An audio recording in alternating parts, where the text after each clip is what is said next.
మన రక్షకుడైన యేసుక్రీస్తు నామంలో అందరికీ వందనాలండి. ఈరోజు దేవుని మాటలు హగ్గయి గ్రంథము 2వ అధ్యాయము 4వ వచనం. నేను మీకు తోడుగా ఉన్నాను, ఇదే సైన్యములకు అధిపతియగు యెహోవా వాక్కు. ఆమేన్. ప్రియ దేవుని బిడ్డలారా,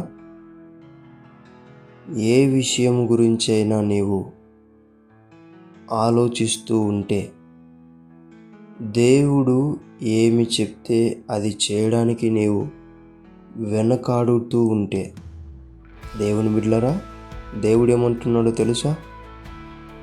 ఆయన చెప్పిన తర్వాత అది నీవు చేయడానికి పూనుకుంటే ఆయన నీకు తోడు ఉన్నాడంట. ఆమేన్. దేవుడు చెప్తున్నాడు, సైన్యములకు అధిపతి అయిన యెహోవా వాక్కు ఇక్కడ సెలవిస్తుంది దేవుని బిడ్డ.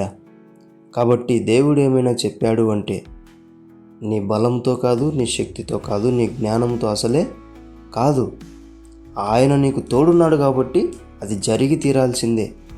కాబట్టి ఏమన్నా చెబితే అది చేయడానికి వెనకాడకు. ఎప్పటికైనా అది ఎంతటిదైనా దానికి నీవు సరిపోవు అని తెలిసినా కూడా నువ్వు అడుగు వేసి చూడు.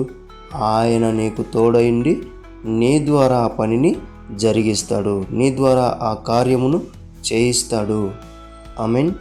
దేవుడి మాటలను దీవించునుగాక. ప్రార్థించుకుందాం. దేవా, మీకు వందనాలు, స్తోత్రాలయ్యా. నీవు ఏమన్నా చెప్పినప్పుడు నేను వెనకడుగు పడుతున్నానేమో, నన్ను క్షమించండి నాయనా. అది నా వల్ల కాదని, నీవు తోడున్నావు కాబట్టి అది ఏదైనా జరుగుతుందని ఇప్పుడు నేను నమ్ముతున్నాను. పని జరిగిస్తూ ఉంటుండగా నీ బిడ్డలందరికీ నీవే తోడుగా నీడగా ఉండి నడిపించమని యేసు నామములో ప్రార్థిస్తున్నాం తండ్రి. ఆమేన్.